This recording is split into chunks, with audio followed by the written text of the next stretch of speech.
welcome everyone. I want to thank you all for joining us tonight.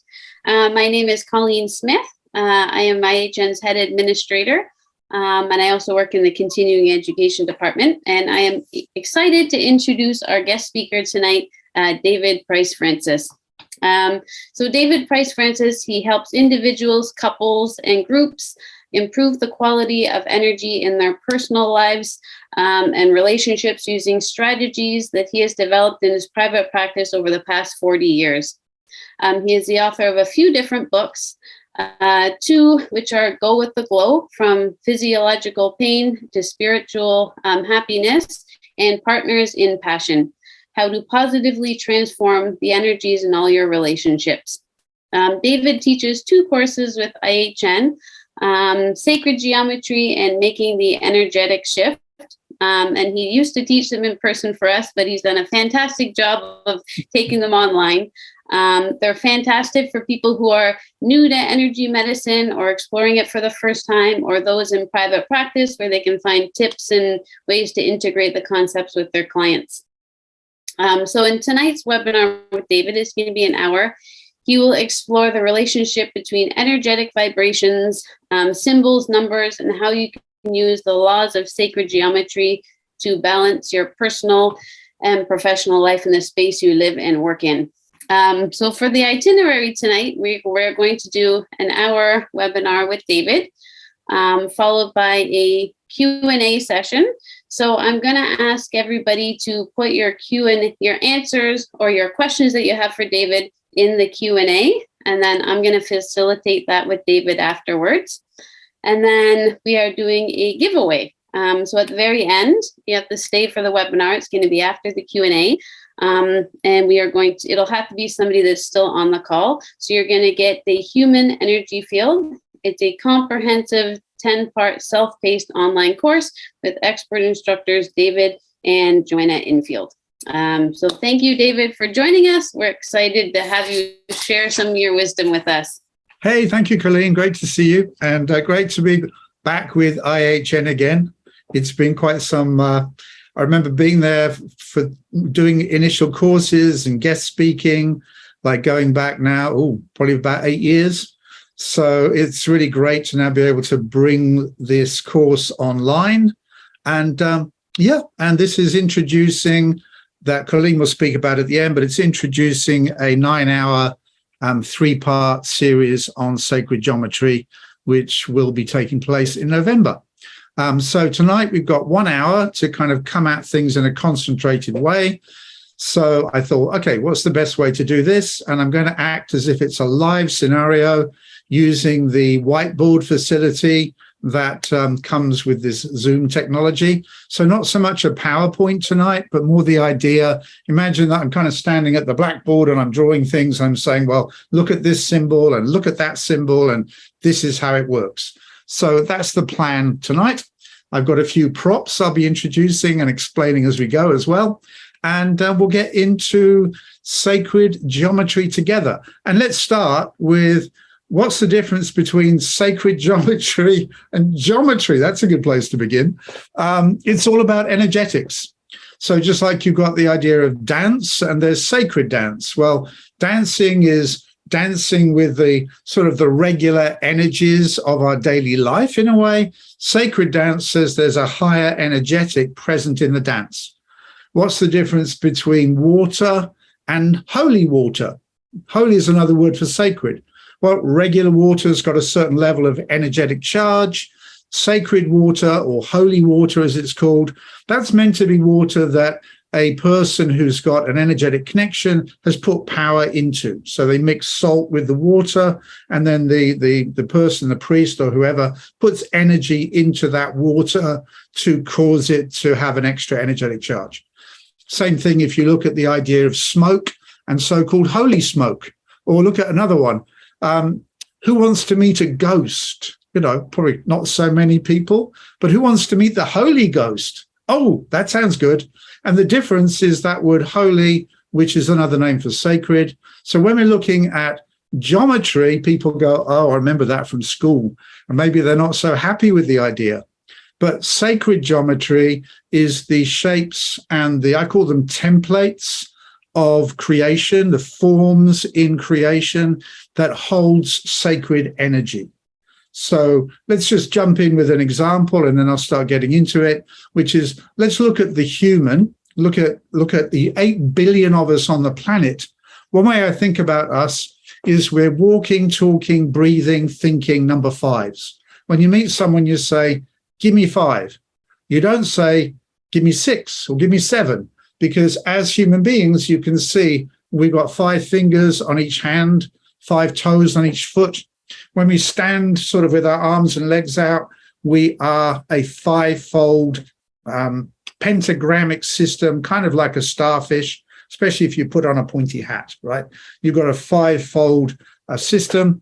We have 5 means of bringing energy into us, primarily through our taste, touch, sight, hearing, smell. That's a 5-fold system.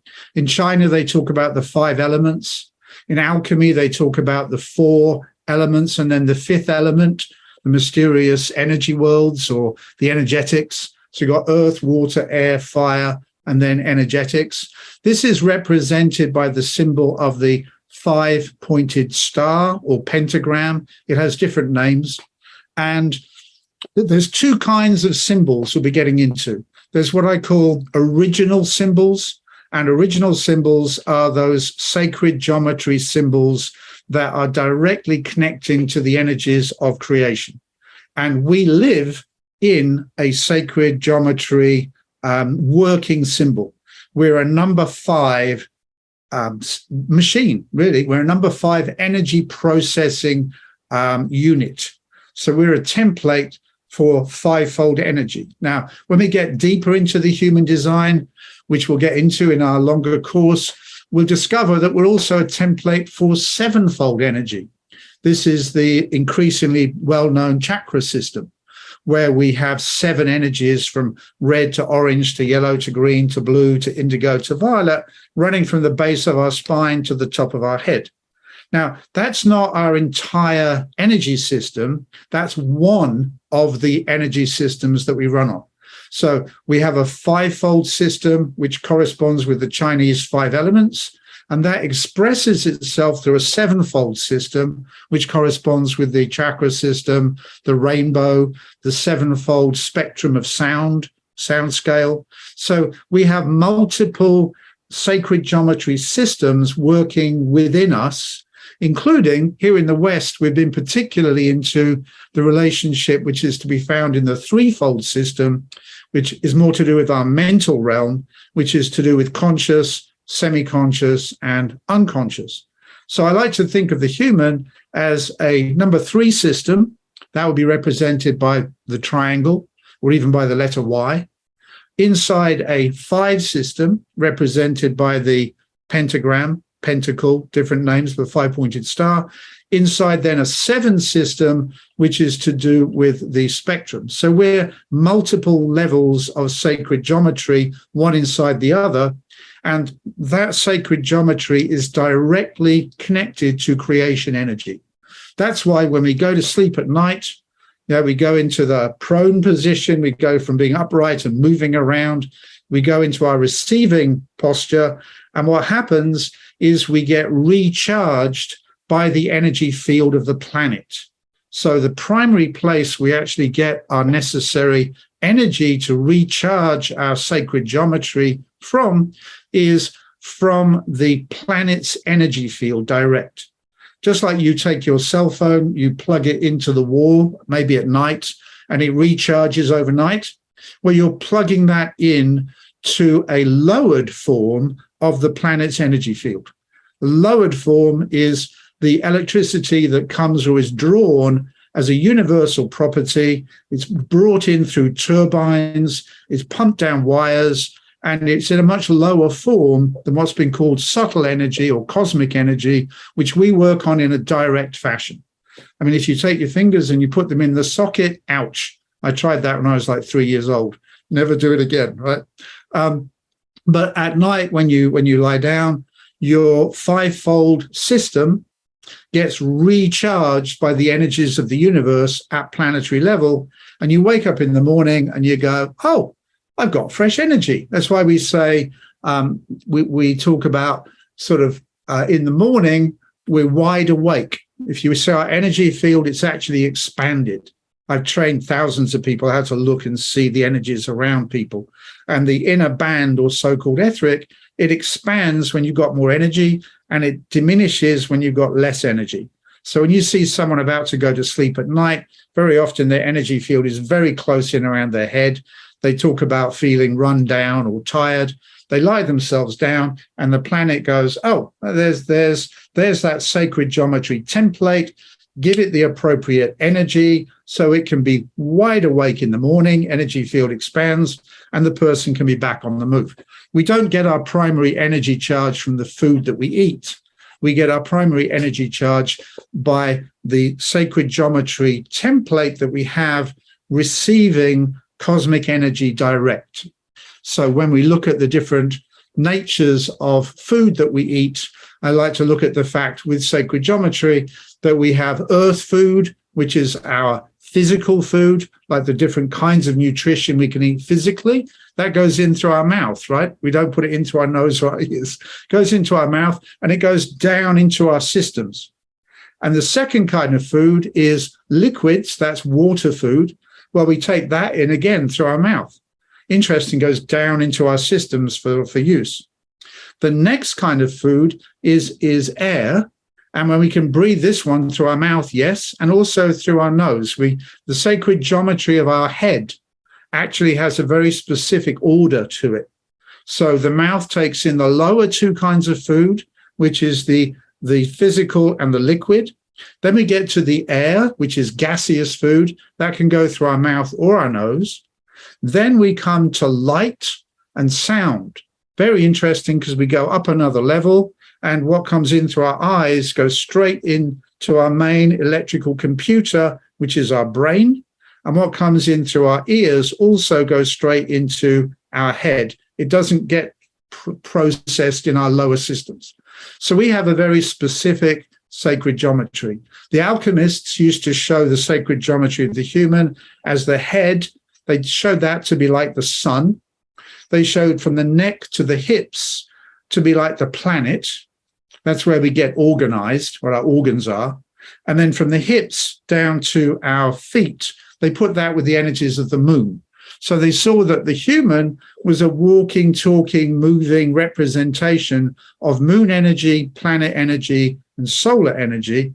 And these different kinds of sacred energy need to work through a template that is tuned in to those energies. So our internal sacred geometry is tuned in to these moon, planet, sun, and even beyond that, star energies. They used to show star energies by things like a tiara with little gems on, or the wizard's hat, which shows stars on the hat, and it's showing that above and beyond the level of the sun, there was then the level of the stars. That's where we get expressions like reach for the stars, she's a star, wow, that's stellar. This is to do with the next level up. So we have these different levels of energy, and then we have our sacred geometry template to process these different energies. And this is one part of what we're kind of getting at, which is the sacred geometry in our internal structure. So we can then look from that to the use of sacred geometry in buildings, in temples, and that's what we'll get to next. But I'm going to come at it through the understanding of the relationship between sacred geometry and the 9 numbers as principles of creation. So we're going to do a bit of math tonight, but it's creation math. It's not, we'll need to put to one side the math you learned at school, because this is different. This is creation math. So we're going to go to our whiteboard and begin a couple of demonstrations with this. So let's start with the feature of the number 1, all right? Now, number 1 is a rod, and number 1 itself is a representation of a masculine energy. And so it's represented by the rod, by the symbol of the rod. Now, an interesting thing is that in current mathematics, they say one rod plus one rod. Now, if they stuck to the Roman system and they said that's two number one rods, all would be good. That would be accurate. But we hit a problem, which is that the use of numbers in the world today has made a shortcut and is using ancient understandings, I believe originally from Egypt, then coming through to Pythagoras and coming through into our time. They've taken original understandings about numbers as creation principles and turned them into an accounting system. So I'll show you what I mean. 1 plus 1 is two number one rods. You can't say that 1 plus 1, that's a masculine influence and a masculine influence, equals a rod on its side with a curve. Because as you can see, there's no curve in the original equation. The number 2 is a symbolic representation of feminine influence, feminine power. And that's our jumping off point tonight. Because otherwise it's like saying, well, you take two number one pens I've got here. I'll stop sharing for a moment. Yeah. You take these two pens, but they're not. They're two number one pens. It's an important feature this to get into what I'm going to talk about. So not to get stuck on it. But if somebody else wants to have one of these, they'll need to take one away, which means now I've only got one. So these are two number one pens. You can't say that one pen plus one pen fuse together and become a different principle. This is where modern math and creation math part. Modern math doesn't get beyond 0 and 1. That's why when you look at, say, computer systems, they just go nothing, something, nothing, something, nothing, something. They just work with binary. But the original creation math works with 9 different energies, what in Egypt they called the Ennead. They then represented that in a symbol called the Enneagram, which we may or may not get to tonight. We'll get to in the longer course. But the Enneagram represents 9 individual energies, each of which has a different nature. So let's go back to our whiteboard to get into this a little more. Okay, a little bit more creation math before we move on, which is if you look at this idea of the plus symbol, wherever one thing gets added, something else must get taken away at material level. So if somebody's got 2 number 1 apples or 2 number 1 pens, and somebody else says, well, I want one, if one of them gets transferred, then there's one less over here. That's at material level. Reason I mention this is this also goes way back into creation symbology and understanding. When you look at the energetic worlds, what you discover is that if you're going to multiply, so look at the fact that you started off, all of us started off as a so-called zygote. That is a one-cell being. How did we get to be whatever it is, 140 pounds, 180 pounds, whatever the size we are right now? How did we get to be the size we are? Well, people say, well, that's obvious. That's cellular multiplication. Okay, so we multiply. Now, how do we multiply? The way that we multiply is our cells multiply because they divide. You can't get multiplication without division or division without multiplication. So these two balance each other out. Now, what's interesting, which we'll see, is this so-called division symbol is part of sacred geometry. How so? Because it's a symbol for the energetics of the planet. Why? Because we have a North Pole here, we have a South Pole here, and we have the equator in the middle.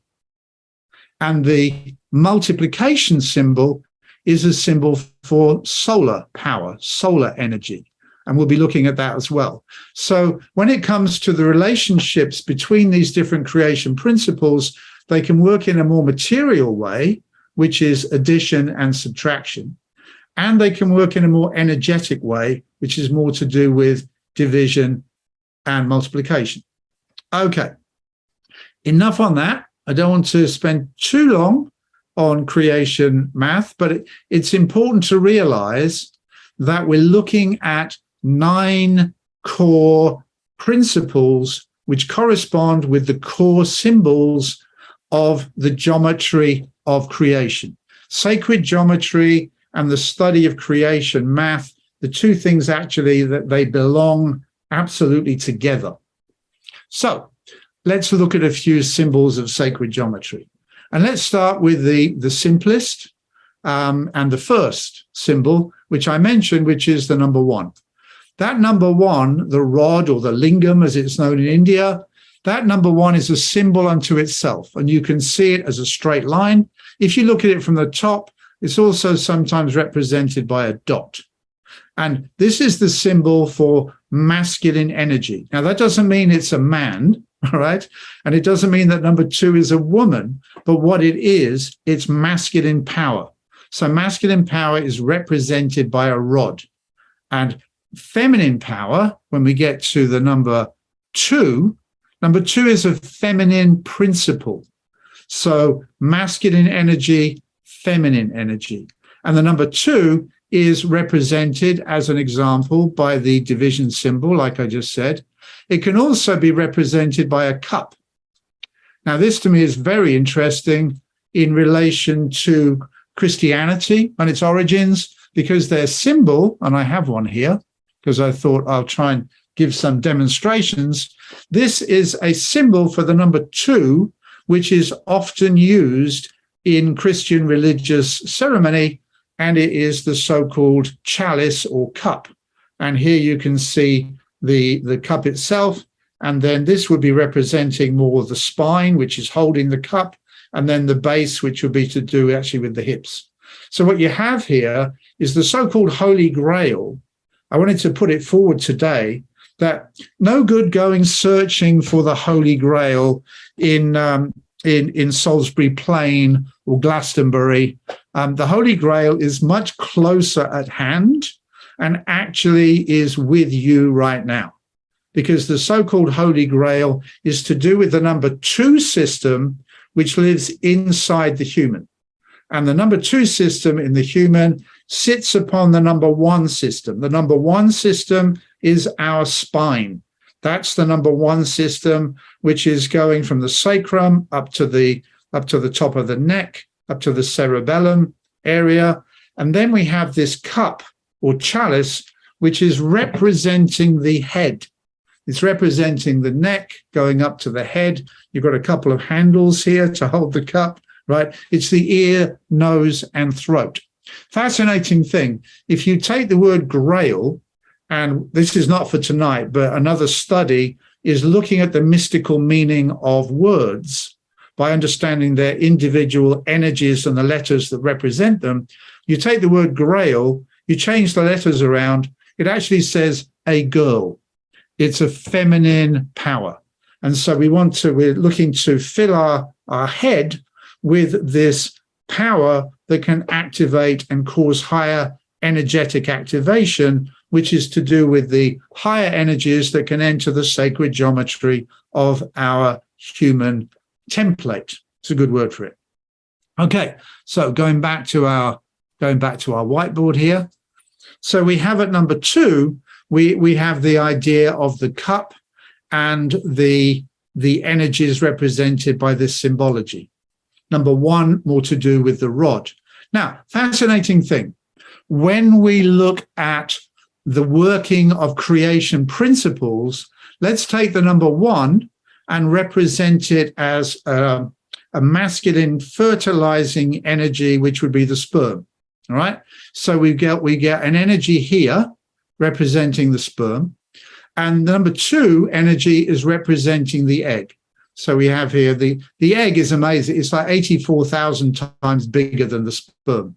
But anyway, the idea is that the number 1 energy, which has a much shorter time frame, it only lasts about 3 days, whereas the egg is able to last for 48 years and even a little longer. So we have this amazing time difference between the two. But what happens is this number 1 energy comes inside this number 2 energy. And what immediately happens, is the number 2 energy, which another symbol that goes with it is the number 2 energy is holding 46, literally holding 46 chromosomes. The number 1 has got 23. 2 and 3 makes 5, interesting.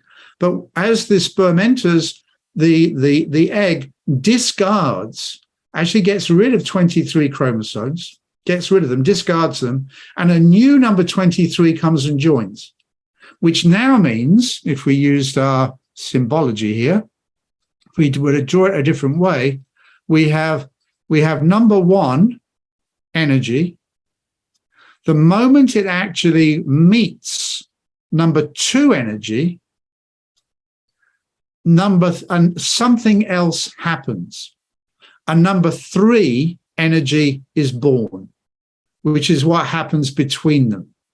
It's why I like to say that it isn't that so much that one person falls in love with another. The masculine energy and the feminine energy, when they meet and combine, they produce a third power. And so I like to say that love is the third power. Yeah, it isn't that one person falls in love with the other. They fall in love with what happens between them, which is the third power. Now, when we get to number 3 is actually represented by the first effective shape. So number 3 is where we meet the sacred geometry of the triangle, the 3 angles, the triangles. So we have this symbol, and we also have the symbol of the letter upside down Y, which is to be found inside here. And we also, of course, find the symbol of the letter Y itself.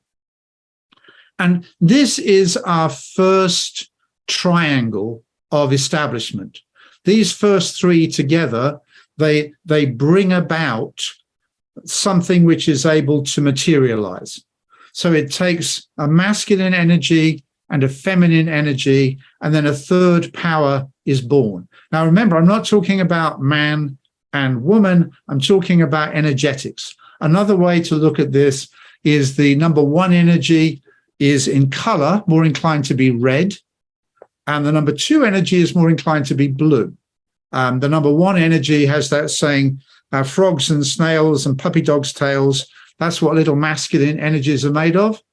Number 2, sugar and spice and all things nice. That's what little feminine energies are made of. When they combine, a new third power is born. And we can see that literally with the idea of a man and a woman, and then a child being born is different than even the combination of 1 and 2. Something else comes to join it. So this is where we get the symbology of the number 3. Let me show you another symbol for the number 3 that you will probably, well, no doubt will have seen. I keep this close by because to me it's one of the most potent symbols of how energies work together to produce a threefold system. So this symbol represents, it could be said, the Trinity, but above all what it says is it rises out of the binary, which would be where you get polarization. If we look at the world at the moment, we'll find a lot of polarization going on. Like I live in America right now, you've kind of got the Republicans getting increasingly red over here. You've got the Democrats getting increasingly blue over here, and they throw things at each other. In Canada, you've got the conservatives, more red over here. You've got the liberals over here. But the reality is that liberal doesn't solve all problems because liberal is to do with a blue expansive frequency. The conservative is to do with a red bringing something into a holding frequency. And this in alchemy, they used to call coagula, bringing things into a knot, and solve, which was causing things to become more liquid. The reality of our situation is we need to be in this part, which has been called the third vector, also known as reconciling, also known as neutral, also known as the purpose. Because if we're in our purpose, we say, do I need to say yes to this or no to this? Do I need to be conservative about this or can I be liberal about this? But we're not fixed rigidly to either polarity. We're assessing where we're going and we're using our powers of yes and no accordingly. So that's why this symbol has such an ancient history. You'll find it all the way back in Egypt. You'll find it very much reappearing in the 14th century in France. Then it made its way back over to England. But it's a symbol of sacred geometry. And in terms of how to live our life, it's a very powerful symbol that I would recommend keeping close by. Like if in your office or your place of work, you have a fleur-de-lis, as it's called. And what it is, it's a reminder, don't be biased to either the left-hand twist or the right-hand twist. We need to be able to use clockwise or anti-clockwise according to what's best at the time. So sometimes it's good to add power to things. Sometimes it's good to draw power out of things. This is part of energy healing. And if you add power to something, you might use a clockwise motion to wind energy in. If you're drawing power out, you'd use an anti-clockwise motion to bring more power out. We have the ability to work with both, but we can get fixed. That's one of the dangers of the 1, 2, 1, 2, 1, 2, is if we don't get beyond 1, 2, 1, 2, 1, 2, which is binary, which actually is really only 0, 1, 0, 1, 0, 1. That's the computer system. We want to get beyond that. We're starting to make our way through into the templates of sacred geometry. Okay, so what comes after these first three here is we then make our way into the seasons. And if we were to think of this in terms of the human life, we then go from the fertilization from number 1 principle, sperm, number 2 principle, ovum, a new number 3 is born. Then it needs to go into that process of cellular division. It goes into a cycle of growth. And the cycle of growth is represented by this symbol. This is a symbol. And it's the symbol of the physical cross. And what the number 4 indicates is it's got 4 quarters, and we can be in any one quarter at any one time. We go through what's been called the law of 4 influences: earth, water, air, fire, cold, dry, wet, warm. We go through, of course, spring, summer, autumn, winter. So let's say this is representing winter. We can draw the number 4 like this. But you could also draw the number 4 like this. Or you could draw it like this. Because what it's saying is that the planetary symbol of the physical cross is representing the fact, and I'll do it in its simplest form, is representing the fact of the planetary 4 seasons. Now, where might you see this in terms of working with sacred geometry? Well, if ever you've been in a place where you see someone making a symbol like this, right? What are they doing? They're saying, it's, as an example, it's a Christian blessing, which would actually originally be with 2 fingers, right? It's a Christian blessing. Well, what it actually is, it's drawing planetary energy and representing the power of the planet in its original symbol. You'll see it back in Egypt. It's then adopted into Christianity, right? But it's to do with the nature of 4 and how the 4 seasons attract cosmic energy into the sacred geometry template of the planet. Now, we also go through seasons, and it's something not so well understood that in our astrology, I look at human astrology with a 9-monthly cycle, which means that in 3 years, you go through 9 months of earth, 9 months of water, 9 months of air, 9 months of fire, because our gestation period is 9 months. It's not a full planetary year. So when looking at the human, we have a 9-month cycle. Sorry to say it, but if you thought you were 30, according to this math, you're now 40. So, hey, you get extra birthdays, though. So that's all good. All right. So what this is getting at is that we have the number 4, we have a planetary cross, and we have a solar cross. The multiplication symbol is representing more the solar power, the planetary symbols representing more planetary power, Again, look at the interesting fact that very often on tops of churches, they'll put a planetary cross like so, and then they'll put a solar cross next to it. And what that is saying is the building, usually with a spire, the building on which that sacred geometry symbol is sitting is meant to be a bridge between planetary energy, the energy of our mother, the earth, and solar energy, the energy of our father, the sun. And both energies are meant to be merging, symbolized by that planetary and solar cross. So it's fascinating when you start working with sacred geometry symbols, looking to see where they appear, in the world. So this is more to do with the number 4. And of course, we also have the symbol of the square, which is more implying something that's been finished off. That's why young people, at least when I was growing up, sorry, didn't mean to do that. When I was growing up, young people might look at someone older and say, well, he or she is a bit of a square, and square was like, oh, kind of finished off, So that's to do with the number 4. And this is all to do with the sacred geometry. Now let's get to the midpoint of our 9 symbols, which is the number 5. And this is the power point in the 9 sequence.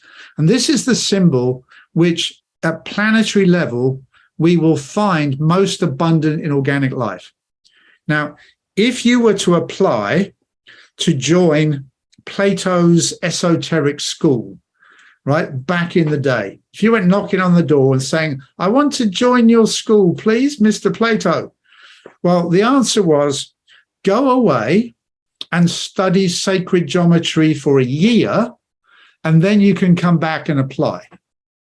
And then the instruction was to go into nature and look and find examples of sacred geometry. And why would that be the case? Because it's starting to tune us in to the energetic templates of creation.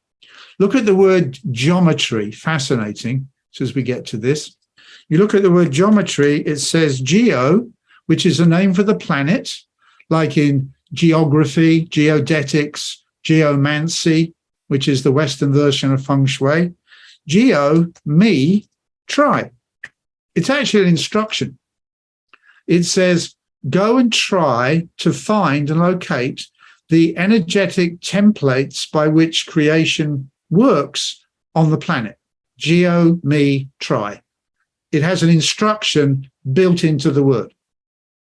Now, the number 5 is the most popular of all of the symbols of sacred geometry, because this is the one that you will find most inside the use of sacred geometry by people, derivative symbols, but also when you go into the natural worlds, you look at flowers and plants, and very often what you'll see is this design in the center of the plant. Cut open an apple. Take an apple by the stalk, cut it horizontally, and you will see what you will see, which is a pentagrammic design. Another way it's drawn, of course, is like this, the 5-pointed star. Another way it's drawn is demonstrating the pentagon, which sits in the middle. Here's our pentagon. Yeah, and these are all representations of the number 5. Now, this is the most used symbol in human use, derivative, I call it derivative use. And why is that? Well, it's a core symbol for the power of the 5 energies of the planet, which also turn up in the 5 elements in Chinese understanding of the 5 elements. And it turns up with the 5 senses. It turns up with the idea that we are powered by a 5 power system. I like to think of it that our powering system, it's like we've got a 5-speed gearbox. We've got 5 senses. They're all bringing in energy of different kinds. Sight is bringing in a certain kind of energy. Our ears are bringing in a kind of energy. Our sense of touch, our sense of taste, our sense of smell. They're all different frequencies. They're all combining inside our systems. And we work with all 5 simultaneously, which is amazing. Well, this is reflected in a major way in the armed forces of the world. I kind of fell off my chair when I realized how much this is used. But go and look at military design. If you look at, say, in America, tanks, planes, they all have on them a white pentagram, a white 5-pointed star. Now, if you go to a general and say, what's this thing about pentagrams? Why have you got 5-pointed stars on everything? I say, oh, it's tradition. Doesn't really mean that much. So, oh, and how come your military is governed from inside a pentagon, which is the center of the pentagram? And it's the building that uses up the majority, the largest amount of the American budget goes into that pentagon shape. Why is that? Oh, no reason. We just like the shape. Oh, okay. All right. Well, then you go over and you think, well, we're going to look somewhere else. You go to Russia and you look around and you see that the tanks, the planes, even on the soldiers' hats, they put a red 5-pointed star. So you say, you approach the Russian general, you say, what is it with the pentagram fetish? What have you got about 5-pointed stars? Oh, it's tradition. No real reason. You say, okay. Then you go to the biggest army in the world, the Chinese. What do you find? On everything, red 5-pointed stars. Why? What are they up to? What are they doing? Why are they all using the same symbol? Did they know something once upon a time? And the answer is yes, because this symbol represents the template for receiving the core energies that power, you could say, the human soul. And we get that power from the 5-power system of the planet. So why then would they use that in their military? Well, because they're called the armed forces. And what they want to do is bring in as much energy as possible. So they're not going to use a symbol that doesn't carry an energetic connection. They're not going to use, let's say, the symbol of, a fish, or a squirrel or a square. What they're doing is they're using the symbol that's known to be most connective. That's why Napoleon used to sign this after his name sometimes. Interesting chap called Walter Raleigh in Britain, when they locked him in the Tower of London, he drew that symbol on the wall and he said, that symbol has everything I need to study for the rest of my life. And that was the symbol he drew. If you read Goethe's Faust, this character called Mephistopheles, he draws that symbol and says, oh, how my soul leaps at this great sight. And that is that 5-fold star. So this is the symbol. I'll just stop sharing for a moment. This is the symbol of our 5 energies, which even turns up in our hand. You can say, well, if you've got 5 colors, they correspond with our different fingers. They correspond with our senses. You could even say one is to go with eyesight, one is to go with sense of smell, one is to go with touch, one is to go with taste, and one is to go with hearing. We're a 5-fold design. Our sacred geometry template is a 5-fold design, and we find that in the symbology which is used there in the military, and of course it's also used in what used to be called the old religion, as in the idea of Wicca. And why is that? Because they were seeking to connect to planetary energies. I'll show this in the 9-hour course, because when you look at Stonehenge, what you discover is that the Stonehenge had a circle around it, and actually around that had 56 holes, wooden posts. That corresponded with earth, water, air, and fire, which was 14 for each of the earth, water, air, and fire influences, which turns up in our playing cards, would you believe? Clubs, diamonds, hearts, and spades. So if you've ever played with playing cards, playing Snap or playing poker, whatever, you're playing with a representation of earth, water, air, and fire. We now mostly have 13 cards, but originally it included the jack, the joker, and that was 14 for each, making 56. So in Stonehenge, they have these 56 posts. Then they have a stone circle. And then inside of that, they have a system of 5 pairs with megaliths with a unit on top.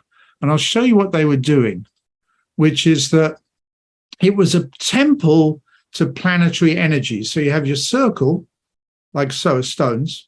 Then inside that, you've got this 5 unit like so, because it was kind of wondered, why wasn't it completed? Well, because it was never designed to be completed. What it's demonstrating is that this energy goes here, this energy goes here, this energy goes here, this goes here, and this goes up here. And then the power comes out the middle, which should have been right here, comes out the middle, and the so-called heel stone is where the energy is then concentrated. So Stonehenge was particularly a place of bridging between planetary energy and then at the time of, say, the summer solstice, the winter solstice, bridging to the energy of the sun. And when we get to the dynamic of pyramids, which was more to do with the idea of a solar temple, we have a triangular formation. And that triangular formation, again, was to do with receiving solar energy. So lots of buildings and temples, they were designed to capture particular kinds of energy. Interesting example is the temple of Our Lady, which is Notre Dame. That's right. Notre Dame is based on the star cluster of Virgo. So Virgo being Our Lady, Virgo being the Virgin, representing that. And then Our Lady was designed to capture, I used to call it bringing heaven's energies to earth. So we had different symbols that contain different energetics. But Stonehenge at its core, it had this 5-fold design, which then amplified planetary energy. And I think of the megaliths, they would have these megaliths that they would put into the ground. Think about that as an acupuncture for the planet. Like when we go to acupuncture, they take little needles and put them in, to redirect energy. Well, if you're going to redirect the ley lines or dragon paths of the planet, you'll need very large acupuncture needles, also known as megaliths, which are made of stone, and they'd put into the ground at certain places. So Stonehenge was a place where many of these energetic lines would come together. All right, so next symbol, number 6, I'll put up here. Number 6 is represented by 2 triangles interlocking, like so. And it can also then be represented by the hexagram in the center. So number 6 is to do with the idea, and as far as humans are concerned, we're in a place where energy is coming down from the cosmos to us. So we can look at an energy coming down, like so. And also we're in a place where we are eating and receiving physical food and nourishment and turning that back into energetics. And we live in an in-between place. Number 6 to me is, as an example, the number of the shaman. That symbol is to do with that shamanistic idea of receiving from the unseen worlds and also living in the physical worlds at the same time. So that's to do with the number 6 and the symbology of the number 6, the sacred geometry of the number 6. Number 7, of course, the easiest to see symbol is the rainbow, which we can see directly in nature ourselves. So here we have the hoops of the rainbow. This is why number 7 is the number for manifestation, because energy manifests through the spectrum of 7, whether it be light or sound or the 7 levels of what I call the energy worlds. It layers into 7s. You may have heard the expression, every 7th wave is a big one.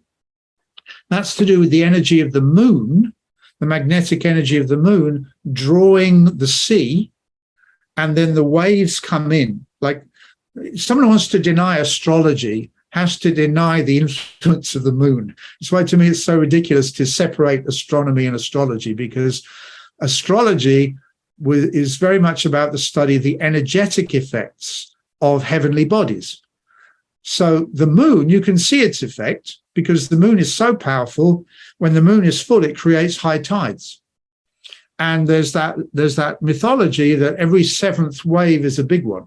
Well, just like the solar energy coming into the planet, when it meets the planet's energy field, it creates the rainbow effect, which is seven layers of color.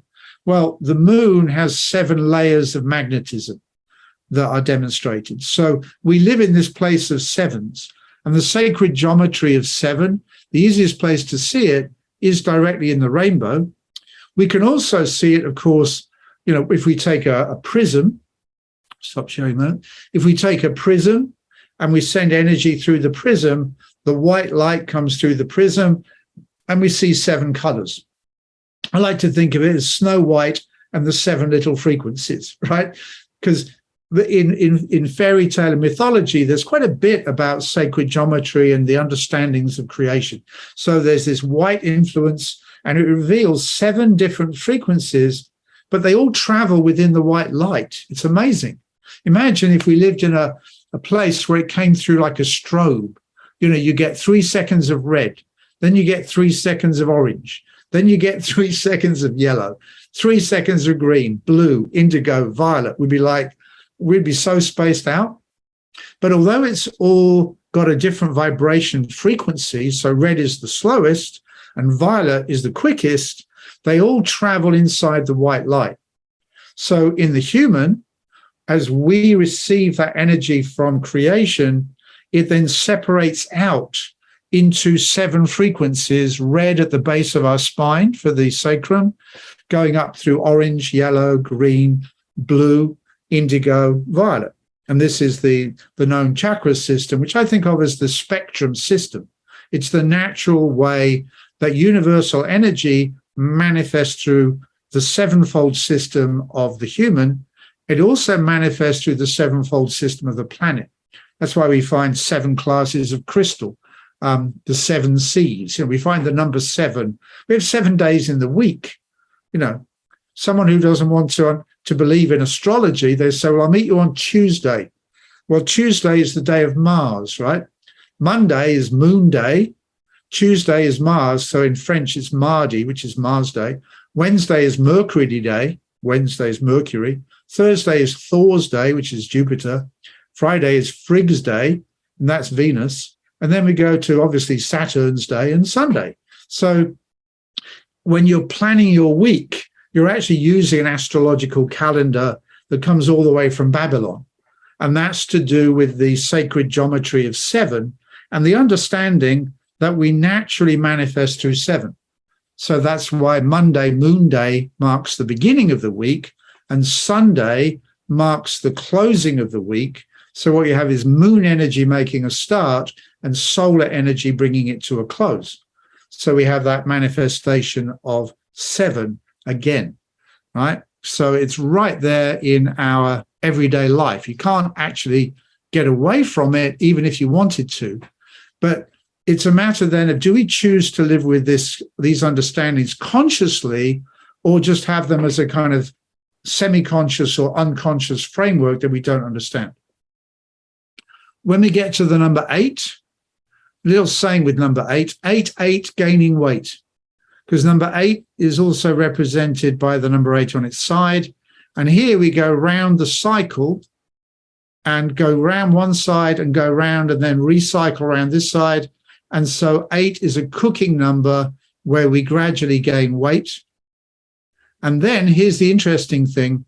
When we break out, we break into a new number 1, and that actually creates the number 9. We lose half, and we keep 1/2 of the octave. 8 is the octave, and we go to the number 9, which is a new number 1, but now it carries the experience of the previous 8 numbers.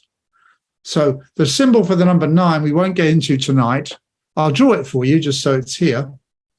This is called the Enneagram, and it actually is a representation of what was called pi. If you look up Archimedes' pi, it says it's the number 3.142857. Well, what that is 22 divided by 7. I'll explain why in that longer course. But what it produces is a symbol that actually looks like this. And this is the symbol known as the Enneagram. And the Enneagram is Egyptian in origin, and it represents the natures of each of the 9 principles. So the Egyptians believed in what they called 9 cosmic energies. They called them the Ennead. And that they reckoned that the origination of creation had 9 aspects.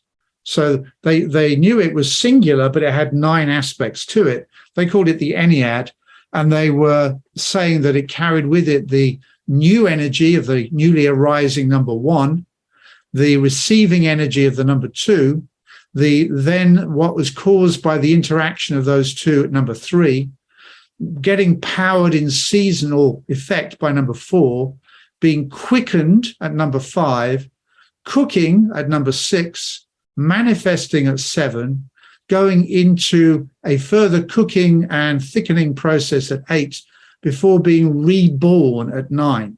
So 9 is also a symbol of rebirth and emerging into what comes next. So think about it in terms of our original idea there of sperm meeting egg, new birth occurring, new life occurring, going into a cycle. Around the 20th week, the ancient understanding was that the so-called quickening happened when this pentagram, this 5-fold star, was formed. The quickening happened, went into another process of cooking, represented by the 6 and the Seal of Solomon, manifesting at 7, thickening further at 8. And then the number 9 was when the new life would leave the mother and reappear as a number 1 on its own account, no longer inside the womb, but actually appearing on its own account. So this creation math, as I hope you get to now, is very different than 1 and 1 makes 2. What I'm kind of representing here is 1 and 1 does not make 2. 1 and 1 makes 2 number 1s. And then we get into the symbology. And when you know about this symbology, you can use these symbols to power your energy field. So let's say you want to bring into yourself more potency to do with being constructive. It's actually right here, you see, on the Institute of the IHN symbol. If you wanted to bring more kind of productivity into your life, you might simply do this and draw a triangle. And what you're doing is you're literally drawing a symbol in the air. And the triangle, if you change the letters around, the triangle says altering, relating, and alerting. All of that's in the word triangle. So if we want to bring in more power to be able to relate and to be alert and to alter something, we can call upon the power of the triangle. Now, if we draw it with our index finger, our red finger, we produce a certain kind of result. If we draw it with our blue finger, we produce a more cooling result. That's why when you look at so-called mudras in the East, they're using different fingers to produce different results. And it wasn't only internal. What's happening is they could actually send that energy like a lance. And you often see Buddha with this middle finger, the blue finger, I call it, on the thumb, transmitting an energy like so. What that is to do with is literally transmitting a cooling blue, pale blue frequency to say, hey, chill, cool it. Whereas if you watch the politicians and the sort of fire and brimstone people, they're always waving this finger around. They're going, you better do what I say, right? This is the red finger, the boss finger. So in our sacred geometry of our hand, we can use different fingers to produce different energies. It's rude to point. Well, yes, if you're using that one, because you can puncture someone's energy field with that energy. But if you're using this finger and you're going, oh, what do you think of this? Well, this finger can make you giggle because this is more the Venus energy. This is more the Mars energy. They carry different energies in each finger. That's why we have thumbs up, right? That's saying something progressive and going up. We say, oh, thumbs up. So sacred geometry is absolutely within us. And I'll just check through that I've covered what I promised tonight. So yes, templates of universal energy. I covered a little about architecture of pyramids and temples. But when you've got the design of a sacred building, it's designed to hold a higher vibration energy. That's why, you don't go to Walmart or Kmart to pray, do you? You want to go into a place that's got a high vibration energy. So you're looking for a place that's got some sacred architecture because it's got a better chance of holding sacred energy. So you can then draw on that energy to make your prayer. That's why people would go to Stonehenge to pray, or they'd go on pilgrimage to different buildings. Why people go to the pyramids? Why do so many people want to go to the pyramids? Because of the energies that the pyramids represent and also still contain some of. Sacred geometry in world history, culture, religion, we've touched on that. And of course, symbology in religion. Not by chance, some religions work with the sign of the cross, others work with the seal of Solomon. Different religions in the Islamic religion, you'll see a 5-pointed star next to a moon, so in the flag of Pakistan. They're all saying something. We looked at the numbers 1 to 9 as representatives of universal principle. We looked at sacred geometry within ourselves. We looked at using connective symbols. So that's where we, for example, may use the power of the cross. We might use the power of the triangle. We can work with symbols to help enhance an atmosphere. And then that can help you in your personal life and professional practice, because the way that you organize the ecology can help produce an enhanced atmosphere or not. And this is where I recommend certain other kinds of tools as well, which I've got one right here. Where is it? Somewhere. My God, there it is. This is where you can use certain other tools. This is a simple bell. Yeah. And after a client leaves, it's a very good idea to ring a bell to break up the energies of what you've just been doing and make space for new energy. There's a certain geometry about a bell because it's a circle with a clapper, as they called it, in the middle. Well, that's one of the symbols for the sun, would you believe? The symbol for the sun, which they used in Egypt, is, I'll show this symbol and we'll close. I know it's coming into landing time. But one of their symbols that really went with the number 1, they also put with the sun, is a circle with a dot in the middle. And that is their symbol for the sun. If you look at a bell, from this angle, what you'll see is a circle with a dot in the middle. And then when you ring the bell, it breaks up lower energetics. So bells are part of sacred geometry design and have been used for thousands of years to clean energetically clean a space. That's why churches would have bells on top. Yeah. So that's how an example of how sacred geometry can help you in your personal life and professional practice. And when we get into the 9-hour series, I can take all this and, of course, go much deeper. But Colleen is going to speak a little about that. So I think I'll land there, Colleen. Oh, perfect. Thank you. Thank you, David. That was fantastic. I know when you came to Canada occasionally and did workshops for IHN, I attended one of your courses, and there's still new stuff I learned that, that I didn't know. So it was really fantastic. Thank you. Right. So if anybody would like to join David's upcoming class, it is running in November. It's going to be 3 Mondays from 6 till 9 Eastern time. You can register on our website. You can fill in all your details and we'll get back to you, or you can email me or call me. I will put all my details in the chat box, but the cost is $260 plus HSTs. We really hope some of you will register and you'll get a wealth of information from David. Fantastic. Thanks so much, Colleen. Thanks for hosting. No, Great job. thank you so much, David. It would be nice if you could eventually come back and teach in person again. I look forward to it. I'll be happy to do it, and now I can come to Canada again. So that's great. Yeah. All right. Good night then. Okay. Good night, everyone. Bye now. Bye.